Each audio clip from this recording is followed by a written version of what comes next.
네, 열반으로 가는 여러 가지 길,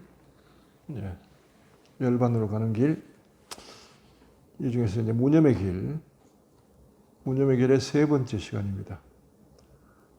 오늘은 지난 시간에 예고한 대로 내가 체험한 무념의 길 역사에 대해서 조금 이야기를 드리겠습니다. 실제로 나는 이 무념의 길에서는 매우 익숙하고요. 늘 이 길을 걸어왔기 때문에 잘 압니다. 수도원에 들어가서 이제 정념의 길에 관해서 이제 또 배웠죠. 그래서 양쪽을 다 이제 알고는 있는데, 원래 내가 겪어가는 길은 무념의 길인데, 무념의 길이 어떻게 일상 삶 속에서 체험을 통해서 나타나는지, 드러나는지, 그 다음에 어떻게 전개되는지, 그런 걸 여러분에게 좀 소개할까 싶어서 내 이야기를 하고자 합니다. 우선 이 길은 내가 이걸 체험할 때요, 이건 전체 종교의 길도 아니고, 왜냐면은 사건 자체가 전혀 종교적이 아니고, 이 일이 시작된 사건 자체가요, 그야말로 세속적인 사건이고요. 그 흔해 빠진 사랑이 주제인 그런 사건입니다. 그걸 통해서 이제 가기 때문에 종교하고는 전혀 무관하고, 그러니 하나님께 기도할 일도 없고, 기도할 줄도 모르고, 당시 나는 성경을 읽어본 적도 없고, 한 페이지도 읽어본 적이 없습니다. 그 다음 명상의 명자도 모르고, 그런 게 있는지도 모르고요. 뭐 깨달음, 뭐 그런 것도 몰랐어요. 그냥 정말 그냥 세속적인 한 청년이. 그런 청년에게 이제 어느 날 이제 한 사건이 벌어지면서 나의 체험 역사는 시작되는데요. 그렇게 해가지고 이것이 끝날 때까지 한 3년에 걸린 이제 스토리입니다.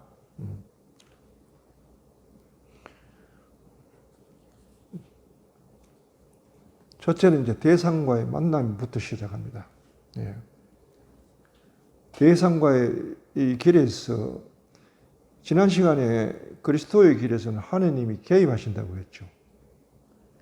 모세의 경우는 하나님께서 떨기나무에 불을 일으켜가지고 영의 불을 일으킵니다. 그러면서 떨기나무에 불이 붙었는데 떨기나무가 타지 않는 신기함을 보고 모세의 관심을 끌어들입니다. 모세가 왔을 때, 그때 이제 하나님께서 여기는 거룩한 땅이다 라고, 발에서 신을 벗어라 라고 해서 이제 들어오게 하시죠. 그와 같은 사건이 나한테도 일어났습니다. 다만 대상이, 나의 떨기나무는 사람이었다는 거죠. 대상과의 만남은 내가 대학교 1학년 처음 들어가서 첫 오리엔테이션 하는 그 식당, 거기서 일어났어요. 아무 생각도 없이 갔고요. 종교에 대해서는 관심도 없었고요. 그죠? 물론 이제 여기서 얘기하는 종교는 가톨릭입니다. 가톨릭에 대해서는 전혀 관심도 없었고, 들어갈 생각도 없었고요. 당시만 해도 내 친구가 옆에 가톨릭 신자가 있었는데, 걔가 자꾸 나보고 자기 소속되어 있는 그 학생회로 들어오라고, 가톨릭 학생회로 들어오라고 자꾸 꼬셨어요. 나랑 같이 생활하자고. 고향 친구인데. 그래서, 야, 임마 귀찮다. 내가 그 들어갈 일이 무슨 일이 있냐 하고, 거기 들어가기 직전까지만 해도 싫다고, 안 들어간다고 강하게 부인하다가, 들어가서 한 여학생을 바라보는 순간 마음이 회끄닥 뛰어내가지고, 야, 좀 비켜봐라 하고 내가 달려갔어요. 거기가 어디냐? 가톨릭 학생. 그것도 내가 돈을 500원 내고 입회비를 내고 들어갔습니다. 오직 한 여학생을 보고요. 나는 그 학생한테 뭘 봤을까요? 단 한 번 보는데 어떻게 그리고 완전히 반할 수 있었을까요? 그건 나는 그 여학생에서 영을 봤다고 얘기합니다. 그 여학생에게 머무는 하느님께서 아마 나를 그렇게 초대하셨다고 보는데요. 그날부터 시작해가지고 예, 2년간. 하필 그 학생은 3학년이고 나는 1학년이었어요. 그래서 조금 불리했어요. 다가가는데. 아무래도 학생회 안에 있으면은 그렇잖아요. 선후배고 하니까. 그랬는데 여튼간에 내 꿈은 어떻게 하면 저 역사 내 떨기나무에 가까이 다가가느냐 그것만 밤낮으로 생각한 거예요.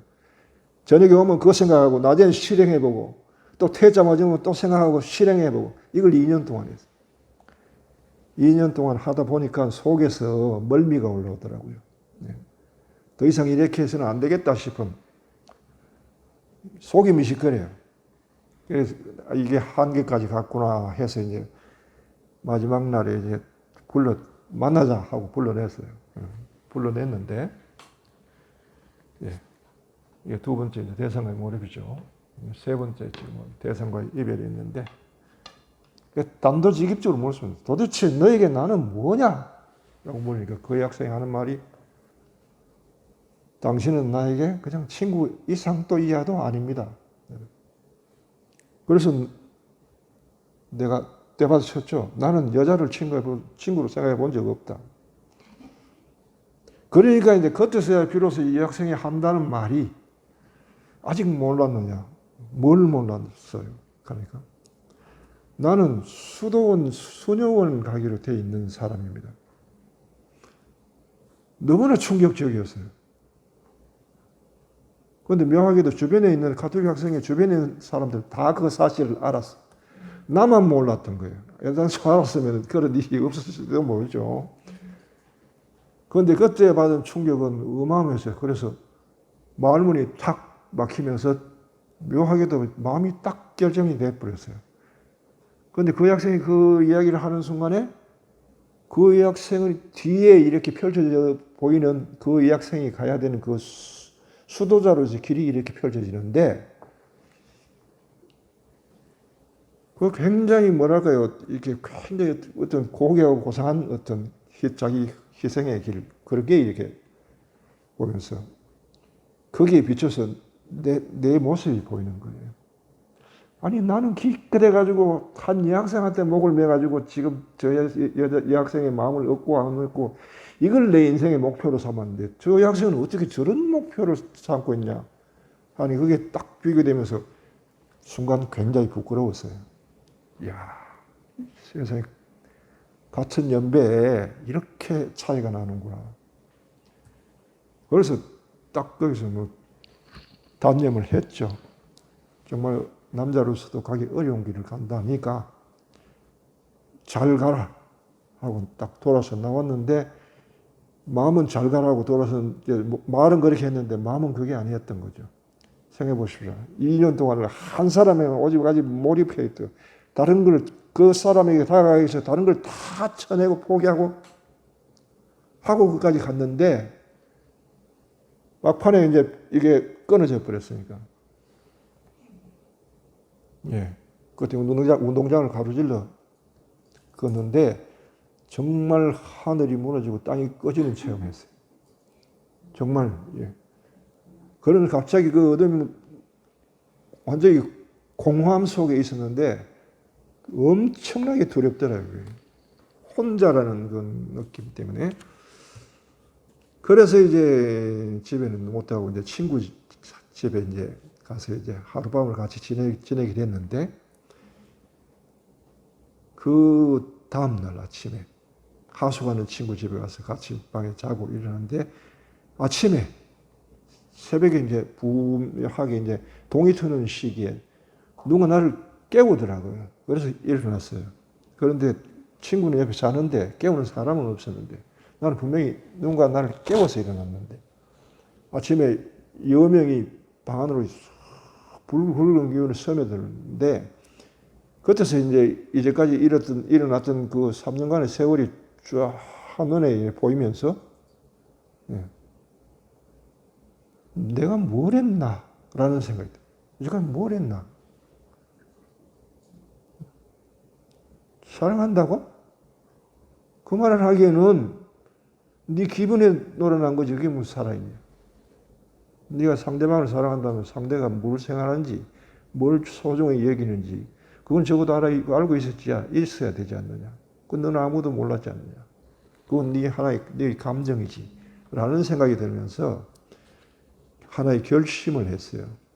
그럼 이제 나는 뭘 해야 되냐? 이미 사람은 떠났는데 나는 뭘 해야 되느냐? 그래서 저 사람이 저 길을 잘 갈 수 있도록 내가 내 속에서 저 사람에 대한 기억을 다 지워버리자. 그래서 나란 존재가 걸림돌이 되지 않도록 해야 되겠다는 생각을 가지고 그때부터 이제 그 사람에 대한 생각, 기억을 모조리 지우기로 결심을 했어요. 그런데 묘하게도요. 오로지 한 생각만 가지고 있기 때문에 그 생각이 굉장히 강했지만은 한번 치고자 하니까 이게 굉장히 수월했던 거죠. 여러 잡생각들이 올라오는 게 아니고 하나의 생각만 있고 나머지 잡생각은 주변에 여기까지 올 때까지 다 쳐져버린 거예요. 그 이놈은 딱 쳐버리니까 물론 치는데 힘이 들었지만 결심이 나는 그보다 더 컸기 때문에요. 생각이 올라오는 동안 알아차리고 치고 올라오면 치고 올라오죠. 단 한 번의 느낌, 생각도 허락하지 않았어요, 마음에. 그래서 쳐버리니까 한 2주나 보름 지났나? 모르겠어요. 얼마나 시간이 지났는지 모르겠는데 생각이 딱 끊어져 버려요. 생각이 사라져 버려요. 예. 그래서 이제 결단까지 갔습니다. 결단 후에 이제 생각을 끊었는데 문제는 뭐냐 하면은 생각이 끊어지면서 마음이 작용을 멈춰버렸어요. 그런데 마음이 죽으니까 덩달아서 몸에 달려있는 오관의 작용도 멈춰버렸어요. 그러니까 뭘 봐도 느낌이 일어나지를 않는 거예요. 책을 보면 하얀 거는 종이고 까만 거는 글씨고 글을 읽어도 그게 느낌이 안 오는 거예요. 뜻이 전달이 안 돼요. 그런 속에 있는데 그 다음에는 굉장히 이상한 여튼 내가 남들과는 너무나 다른 곳에 있다는 거예요. 같은 사람들 속에 사는데도 불구하고. 예. 저들과 내 사이에 뭔가 이게 뭐가 투명막이 있는 것처럼 완전히 다른 세계에 같이 있는데도 다른 세계에 살고 있다는 거. 그게 뭐 마음도 움직이지 않고 오간 작용 자체가 안 되니까요. 예. 사람은 움직이는데 죽은 사람이 같은 처지였죠. 그렇게 해서 이제 마음의 죽음과 이제 오간의 작용이 멈추고요. 자, 그렇게 되니까 그 다음 단계 오는 게 뭐냐 하면은 육체가 죽기 시작해요. 몸에 병이 생기기 시작해요. 제일 민감한 경우에 이제 소화가 안 되는 일부터 시작해가지고요. 뭔가 먹으면 소화가 안 돼요. 그 다음에 오는 것이 체온이 조절이 안 돼요. 이게 이 시기가 언제냐 하면은 이게 정확하게 80년 10월 24일, 요 24일이고 요 25일이었어요. 그리고 마음의 죽음을 내가 알아차린 것은 다음에 봄이었어요. 새 학기를 시작했는데 그런 거예요. 공부할 수가 없는 거예요. 이런 거지. 이것은 학기가 끝날 즈음부터 시작됐는데 여름이 오니까 다방에 들어가면 에어컨이 있어서 춥잖아요. 그런데 밖에 나가면 몸이 회복이 돼야 되잖아요. 체온이. 그런데 다방에 들어갈 때 밖에 나오면은 몸이 체온이 돌아오질 않는 거예요. 그러니까 그 다음 뭐가 생기냐 하면 곧바로 장염이 오더라고요. 장염이 와가지고 7월, 8월 달을 2달을 겨울 옷을 입고 지냈어요. 계속 설사를 하고. 그 다음 그걸 지내고 가을이 되니까 찬바람이 싹 불어오니까 기관지염이 또 시작되는데 기관지염을 석 달을 앓았어요. 그러니까 밤에 잠을 잘 수가 없는 거예요. 자려고 누워있으면 계속 기침이 나고요. 밤에 자기 시작하는 무렵부터 새벽까지 계속 기침이 나는 거예요. 그러면서 동시에 같이 불면증까지 덮치는 이제 그런 시기였어요. 그러는 가운데 아마 이게 한 9월 이후쯤 됐어요. 그때부터 어둠의 체험이 되는데 어둠이 의식되면서 아주 무시무시한 공포감을 가지게 됐어요. 그 공포감은 말할 수가 없는, 상상도 할 수가 없어요. 그 어떤 걸로도 비교가 될 수 않는 그런 공포.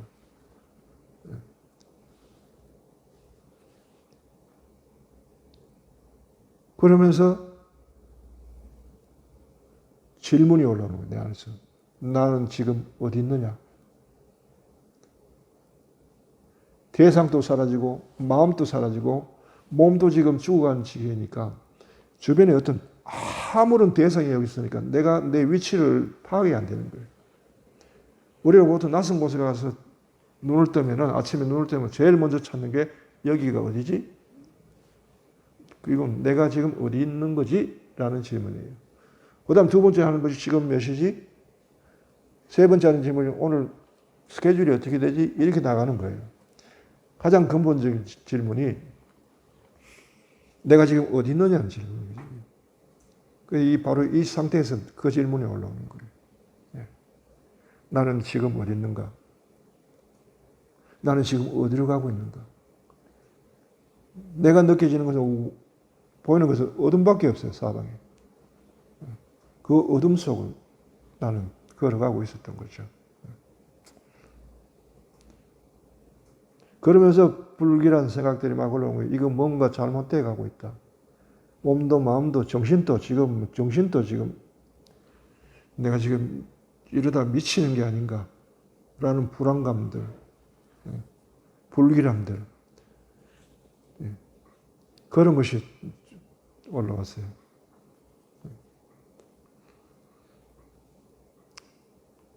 그래서 이제 마지막 생각이 그거였어요. 마지막 생각, 나를 떠오르는 생각이 내가 미쳐버리면은 나야 뭐 내가 모르니까 모르겠는데 우리 엄마 아버지는 나를 어떻게 보시지? 라는 그 걱정이 제일 끝에 나오더라고요.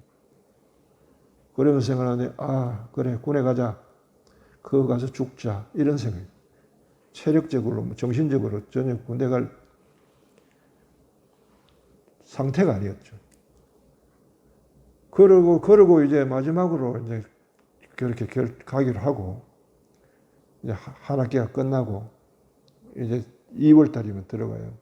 근데 12월 말, 81년 12월 29일 날, 그때 나는 저기 우이동에 있는 명상의 집이라는 명상센터에 이제 3박 4일 피정 들어갔어요. 피정이라고 처음 해봐요. 대학교에서 나랑 친하게 지내던 한 수녀님이 학교 이제 학생들 피정이 있다 하니까 나도 초대를 한 거예요. 친하고 하니까 부탁을 하니까 거절을 뭐하고 알겠습니다 하고 이제 따라간 거예요. 그냥 피정 자체도 모르고 성경도 읽어보지 않고 기도도 해온 적이 없는 놈이 무슨 피정을 갑니까? 여하튼 갔어요. 가서 이제 마지막 날 새벽에 한 3시 반이나 한 4시 반 그 사이쯤 됐어요. 잠을 잤는데 꿈을 꾸었어요. 그 꿈에 나는 어둠 속에 있었는데 이전의 어둠과 달리 나는 그 어둠이 우주라는 걸 알았어요. 나는 그때 우주 속에 있었고요.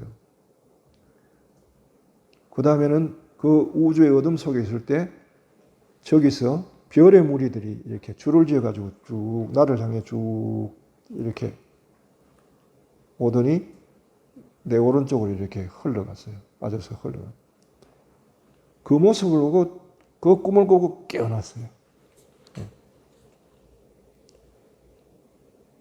그 의미심장한 꿈을 요 기간에 한 3개를 꿨는데 이게 마지막 꿈이에요.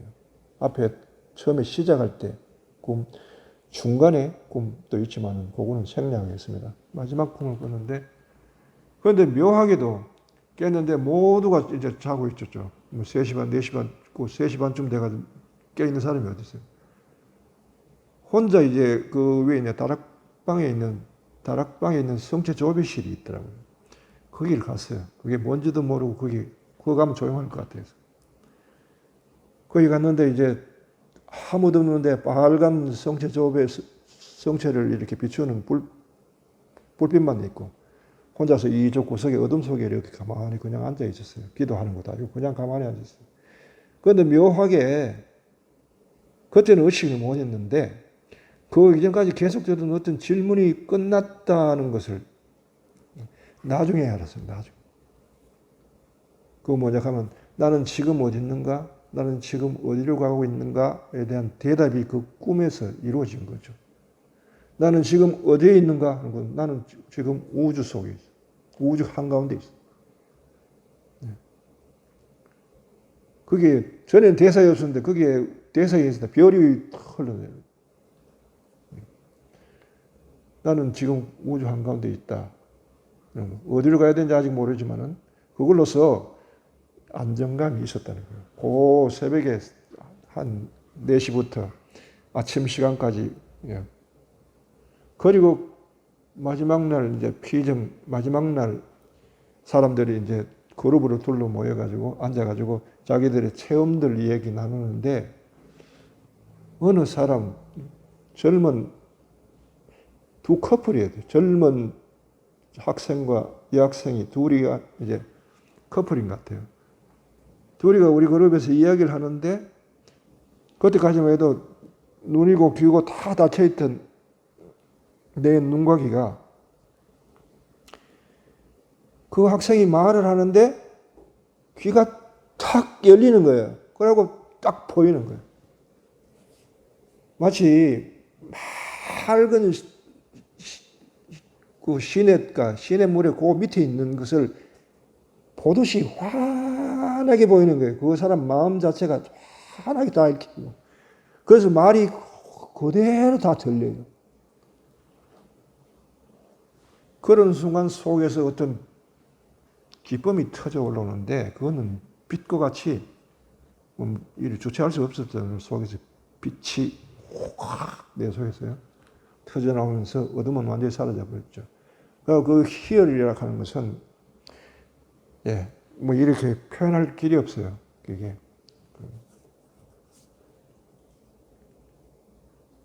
걸으면서 그다음 바깥에 나갔는데 온 세상이 전부 살아있는 세상을 체험했어요. 그때 생명 체험, 빛과 생명 체험입니다. 나무 한 그루, 풀 한 포기, 바위, 뭐 그 산, 하늘, 모든 것이 살아있었어요. 아마 플라톤이 얘기하면 그게 이데아의 세계라고 할 수도 있겠고요. 생생하게 살아있는 체험했고요. 불교를 이야기하면 장엄된 세계라고 그러죠. 화엄경 할 때 화엄이라는 게 장엄된 꽃으로 장엄됐다는 거, 데코레이션 됐다. 있는 그대로의 세계인데, 그래서 나는 이 세상 자체가 그렇게 모든 것이 살아있는 생명의 세계를 봤어요. 그리고 그 외에는, 가끔씩 아침에 산으로 이렇게 산책을 쭉 이렇게 나가면은 주변에 있는 나무들이 자고 있는 게 내가 느껴져요. 그래서 산책을 하면서도 조심스러워, 발걸음이 조심스러워. 얘들 혹시 깨울까 싶어요. 느껴져요. 근데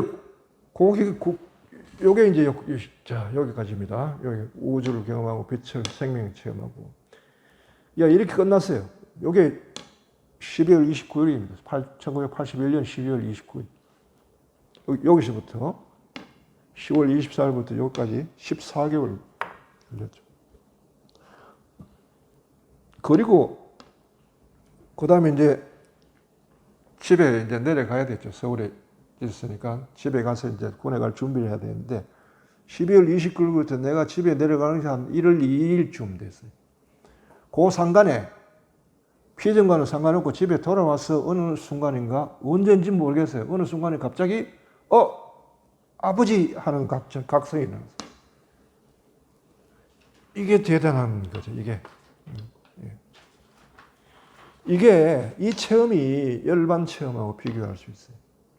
왜냐하면 나 의식만 남아있는 나 의식 문제가 해결되면서 생명을 체험이 돼. 그런데 그 너머에 또 다른 체험이 있었다는 거죠.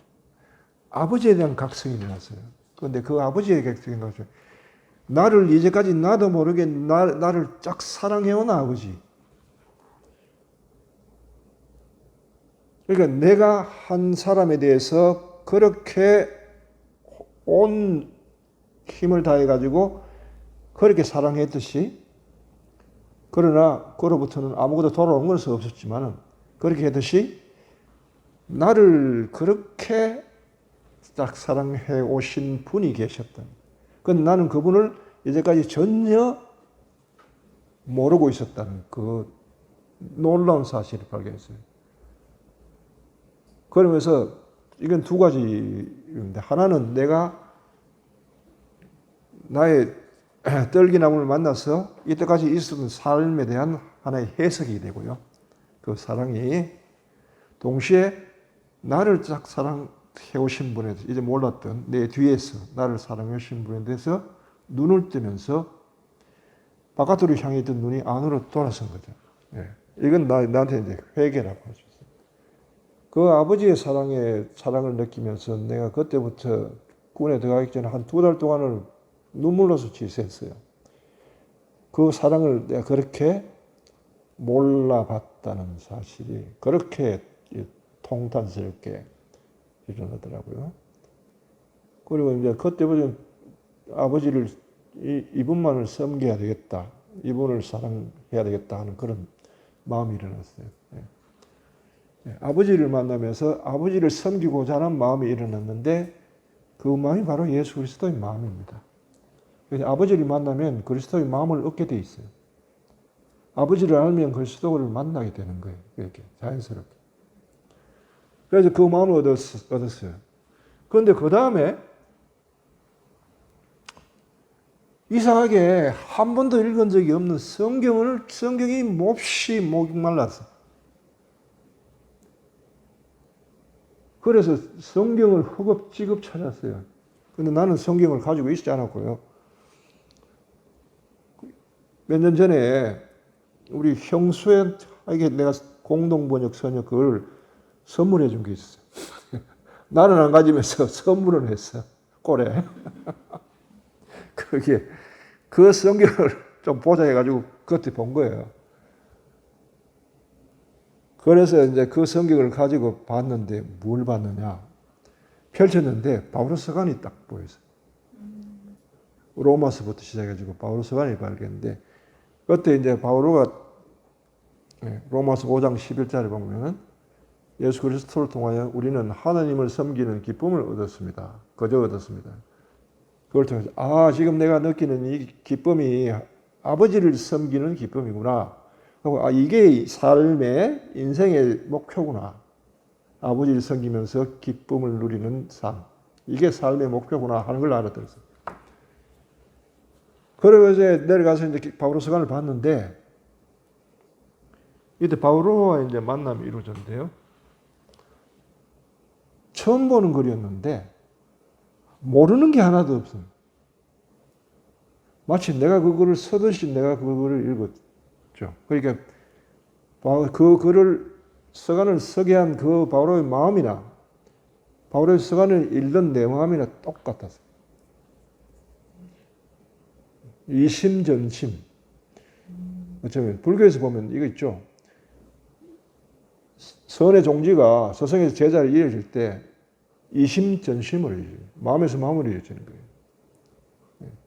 서성의 마음을 제자가 이어받아야만 인간을 해주는 것처럼. 어떻게 보면 바울의 마음과 내 마음이 같았으니까 같은 그건 바울의 마음도 내 마음도 아니었겠죠. 그 마음은 그리스도의 마음이기도 하고요.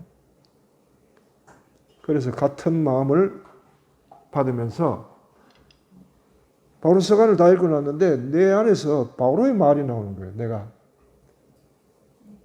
바울의 열정, 바울의 의휘 그걸 사용해가지고 내 하나님을 향한 내 마음 열정 이런 게 막 표현이 되는 거예요. 예, 바울의 언어를 써요. 언어를 얻는다는 게 매우 중요해요. 왜냐하면 나는 아무것도 모르고 이걸 경험했기 때문에 체험을 했는데 체험을 해가지고 뭔가 변화가 일어나고요. 내가 없던 능력이 생겨났어요. 네. 이 체험 이후에는 내가 지금까지 40년을 살았지만 여하튼 진리에 관한 어떤 체험이나 해도 그냥 읽어서 이해하지 못하는 체험은 하나도 없었어요. 왜냐하면 모든 체험이 내가 체험한 그 안에 다 이미 겪은 것을 이야기하고 겪은 그 부분들을 이야기하기 때문에 보면 아하 이래 되는 거죠. 아 이거 마치 뭐랄까요. 내 마음속에 진리의 내비게이션이 깔린 거랑 같아요. 내가 지금 어디 있는지 어디로 가는지 이것뿐만 아니고 어떤 진리에 관한 글들을 보면은 아 이거는 어디에 속하며 어느 정도의 그 역할을 할 것이며 또 그것의 장점과 한계들 이런 것이 다 동시에 같이 보이는 거죠. 네. 그런 눈을 가졌어요. 그만큼 변했어요. 그 이유는 성경을 읽는데 모르는 게 없었죠. 배운 적도 없고 읽은 적도 없어요. 그전에는. 그랬는데 이제 그런 능력이 생겼고 그 다음에 영적인 사람으로 변했기 때문에 취향이나 성향이 다 영적으로 다 변했어요. 외향적인 사람이 내향적으로 변하고요. 그전에 한 번도 읽어보지 못한 명상에 관한 책들을 들고 있어요. 내가 맨 처음에 읽은 책이 십자가 성령 안에 어두운 밤이에요. 이거는 가톨릭 신비신학의 핵심 중에 핵심. 아주 짧은 글인데 체험하지 않은 사람은 읽을 수도 없는 거예요. 그런데 그걸 보고 있었단 말이에요. 그러면서 이거 내가 방금 체험한 거잖아. 라고 읽히더라는 거예요. 네. 그렇게 돼서 그렇게 변화했는데 불구하고 도대체 이게 뭐냐 일어난 게? 그리고 이게 왜 내한테 이런 게 일어난지에 대한 이거를 읽을 언어가 없었어요. 내가 최초로 배운 언어는 바울의 언어였다는 거예요. 그래서 언어가 매우 중요해요. 언어는 체험을 해석하게 해주는 거예요. 네. 그래서 어느 불교면 불교, 아니면 가톨릭이면 가톨릭, 아니면 유대교면 유대교, 힌두교면 힌두교 하면 거기에는 체험이 있을 뿐만 아니고 그 체험을 해석하는 언어 체계가 있는 거예요. 그래서 언어 체계를 배우면서 가령 불교의 수행자 같으면 불교의 언어 체계를 배우면서 수행을 하거든요. 그러니까 자기 체험한 것을 자기가 배운 언어 체계를 이게 못한 걸 이해하면서 가는 거죠. 이에 반면에 나는 이게 아예 없으니까 아예 아무것도 모른 채로 갔던 거죠. 네, 끝까지 갔는데 이게 매우 가파른 길이었지만 확실한 길이었고 오히려 지금 보면 나한테 굉장히 도움이 됐던 게 모르면 모를수록 체험은 확실하니까 더 좋았다는 거예요.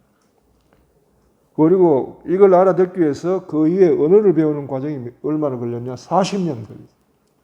그런데 40년 걸려가 내가 요 1년 4개월 동안 체험한 그 체험을 다 읽어냈느냐?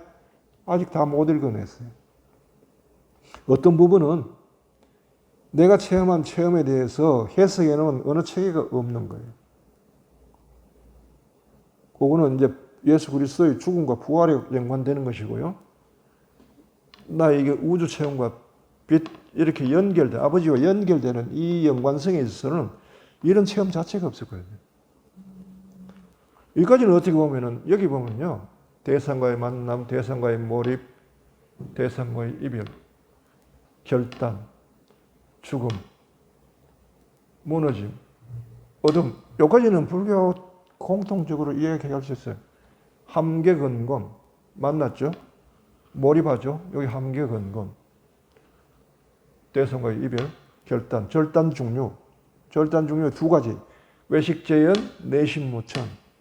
밖으로 끊고 안을 치고 상차. 그래서 심여장벽, 마음의 죽음. 심여장벽을 또 불교에서 뭐라 하냐면은 멸진정이라고 하죠. 멸진정.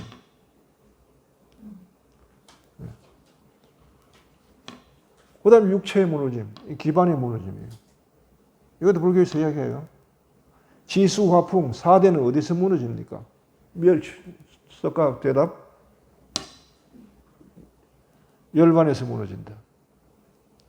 기반이 무너진다. 육체에 죽으면 의식이 육체를 기대고 있기 때문에 마지막에 기대고 그 최초를 기대고 있는 거예요. 이게 무너지면 의식도 흩어지는 거예요. 네. 그 존재가 사라지는 거예요. 그 다음에 어둠. 네. 다만 여기서 보통 이까지 들어갔다가는 보통 이렇게 나가죠. 돌아서 나가요. 나는 돌아서 나갈 수가 없었어요. 왜냐하면 돌아 나갈 걸 다 이게 무너뜨리고 들어왔기 때문에 이렇게 들어갈 수밖에 없었고요. 이 어둠이 굉장히 절망적이었는데 이 우주 체험, 이거는 꿈으로서 체험됐고 당신은 아직까지는 내가 의식을 가지고 하나님의 어떤 체험을 할 정도가 아니기 때문에 전혀 문외한이기 때문에 하느님이 꿈으로 대화할 수밖에 없었어요. 의미 있는 꿈을 세 가지 꿨다고 했죠. 들어갈 때 처음에 꾼 꿈은 내가 바닷가에서 놀고 있는데요. 네. 하얀 백사장에서 알록달록한 조개 껍질을 잡으면서 너무나 예뻐서 요거도 있고 저거도 있고 저거도 있고 막 잡고 있는데 허리가 펴니까 바다 건너 저편에 아주 시커먼 산이 솟아 있는데 그게 끝이 하늘을 찌르고 있어요. 끝이 안 보이는 산. 그걸 성경에서는 시나이 산이라고 하죠. 예. 나는 그걸 모르니까 그때 알아들은 게 내가 이제는 이렇게 바닷가에서 놀던 이걸 떠나서 저 산에 올라가야 되는구나 하고 알아들었어요. 근데 그렇게. 두 번째는 이 체험 중간에 일어났는데 어둠 속을 들어요. 어둠 속을. 캄캄한 어둠 속을 새끼를인지 모르겠는데 어둠 속을 걸어가고 있는데 왼편에 웬 비석 같은 것이 이렇게 있는데 비석에 글씨가 새겨져 있어요. 이렇게. 그걸 보면서 저거 모세의 10계명이 생각난다 라고 했어요. 계명을 성경을 보고 한 게 아니고 모세라는 영화가 있었잖아요. 영화 보면 10계명이 판을 들고 오니 그게 연상됐던 거죠. 그리고 지나갔는데 뒤에서 굉장히 황홀한 아름다운 소리가 들렸어요. 음악 소리가 들렸어요. 그래서 뒤를 확 돌아봤는데 지나가면서 뒤에서 봤던 그 비석이 그 어둠 속에서 위로 쫙 치솟는 거예요.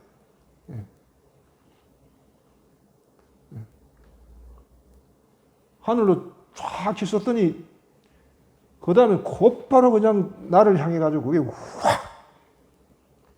내가 가슴이 확 박혀요. 왜? 그래서 깜짝 놀라가지고 이런 꿈을 꾸면요 자리에서 이렇게 벌떡 일어납니다. 그러면서 몸에서 식은땀이 줄줄줄 흘러요. 영적인 꿈을 꾸면 그래요. 그리고 영적인 꿈은 한번 꿔지면은 그것이 무슨 뜻인지 파악이 되기 전까지는 절대 없어지지 않아요. 지금도 아주 생생하게 지금 기억하고 있잖아요. 그거는 히브리서에 보면 나중에 보니까 이런 말 좋아해요. 새 계약에 대해서, 성령에 대해서 이야기합니다. 너의 생각에 내 생각을 심어주고 너의 마음에 내 법을 새겨주리라. 그 율법을 아예 내 마음에다 새겨버린다. 다시는 율법에서 어긋나지 않도록. 바로 그 사건이었죠. 그리고 세 번째가 이런 사건이었는데,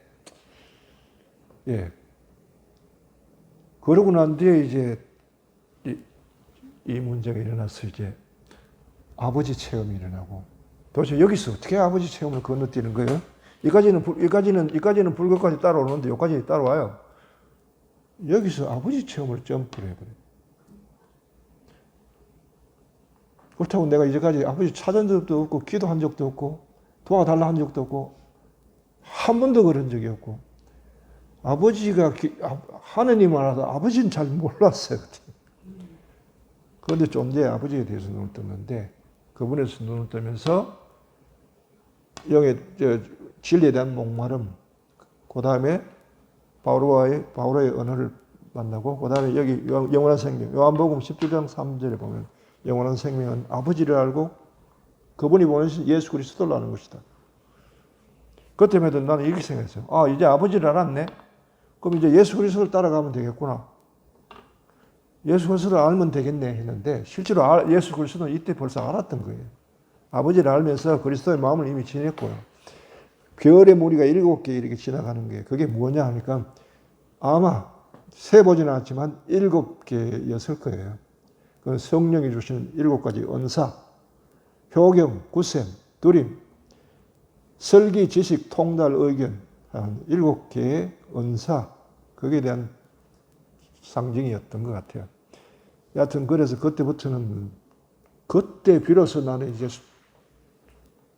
구도자가 된 거예요. 어떻게 보면 하나님을 섬기자는 열정에 불타기 때문에 가장 잘 완전하게 섬기는 그 길이 뭔가를 모색했기 때문에. 그러니까 이렇게 가지고 이제 영원한 생명을 통해서 알고 이제 앞으로는 그리스도를 알아야 되겠다 하고 이제 이 체험 이에 두 가지 질문이 있었는데, 바두가 있었는데, 하나는 예수 그리스도가 누구신가? 그리스도를 알아야 되겠다는, 그리스도의 길을 따라가야 되겠다는 것과, 두 번째는 도대체 나는 바라지도 않았는데 이런 일이 왜 내한테 일어나는 거야? 도대체 내가 경험한 이게 도대체 뭐냐? 라는 여기에 대한 굉장히 어떤 알고 싶은 지적 호기심들, 지적 갈망들이 일어났어요. 그 후에는 그걸 가지고 이제까지 추구해 왔어요. 그리스도를 따르면서. 그리고 또 하나는 이거를 알아듣기 위해서는 어떻게 해야 되느냐. 그때는 뭐 다른 글이 있다고 생각을 안 하기 때문에 이 체험을 알아들으면 이 같은 체험을 또 하면 될 거 아니냐, 이런 생각이 들었어요. 그러니까 물불을 안 가리고 그 다음에 또 그런 체험을 하려고 또 달려들었죠. 그래, 체험이 하나일 때는 모르겠는데 체험이 2개면 비교하면서 알 수가 있잖아요. 그걸 바랐던 거죠. 그래가지고 그 이후에 고생을 실제로는 이 이후에 편해야 되는데 나는 이때부터 고생을 했어요. 죽도록 고생했습니다. 하여튼 그런 체험을 말도 안 되는 그런 고생을 하면서 물불을 안 가지고 끼어들었는데, 그 결과 여기에 비교는 하진 않지만은 1년간 가는 어떤 체험 기간도 있고요. 또 프랑스 가서는 그야말로 그냥 정말 무식하게 그거 가지고 고생하려 그냥 뛰어들어가지고 죽도록 고생도 해봤고요. 그런 체험들이 이제 이 이후에 이제 그리스도에 따르는 삶, 이 체험에 대한 이해, 이렇게 이해됐어요. 왜 이게 이 무념의 길이냐? 여기서부터 시작해가지고 여기까지 갈 때까지 단 한 번의 위로가 없었다는 거예요. 위로가 있으면 위로를 내가 마다하죠. 생각 자체를 허락을 안 했기 때문에 생각이 내 마음에 와가지고 나를 위로할 기회조차를 주진 않았거든요. 그러니까 마음이 사라지고 난 뒤에 그 다음에는 여기에 뭐 편안한 안정된 땅, 그 다음 평온한 마음, 또 산매 이런 게 아예 없었다. 아예 없었어. 마지막에 한 건 해가지고 여기서 뭔가 꺼졌지 중간에는 아무것도 없었다. 캄캄한 어둡과 고통 속에서만 걸어갔고 정신이 미칠 정도로 지경까지 갔다는 거예요. 그런데 참 묘하죠. 이렇게 지내고 난 뒤에 군에 갔는데 옛날에 그때만 해도 손톱이 좀 새까맸어요. 병을 1년 동안 알았으니까 어떻게 됐어요. 그런데 그 몸으로 갔는데 언제 그랬냐 듯이 그냥 군에서 그냥 아주 건강하게 그냥 3년을 편안하게 지내왔어요. 마치 바오로가 깨닫고 난 뒤에 사막해가지고 3년 지냈지. 나는 이 체험 이후에 군에 가서 3년을 그냥 지냈어요. 그렇다고 거기서 명상한 것도 아니고요. 뭐 기도한 것도 아니고 그냥 지냈어요. 3년. 돌아왔어 이제. 왔을 때 하느님이 기다리고 있었죠. 네. 그 길에 대해서 다음 기회에 있을 때 얘기하고요. 무념의 길이 이렇게도 일어난다는 걸 여러분 아셔야 됩니다. 예. 결코 내 체험은 종교적이지 않고요. 어느 한 종파에도 종교에도 속하지가 않고요. 때로는 불교나 불교에서 그리스도교를 넘어오고. 예.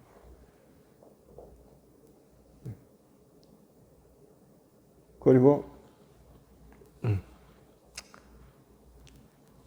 언어를 모르고, 언어를 전혀 모르고, 이게 명상에 관한 언어, 여기에 관한 지식이 전혀 없어도 체험이 일어나고요. 명상을 통하지 않아도 깨달음이 난다는 것. 본인이 원치 않아도 제대로만 이 과정을 밟아가면은 몰입하고 제대로 판단하고 결단하고 이렇게 해서 올바르게 사고하고 제대로 결단을 내리면은 누구나 깨닫는다는 건 그건 확실한 거예요.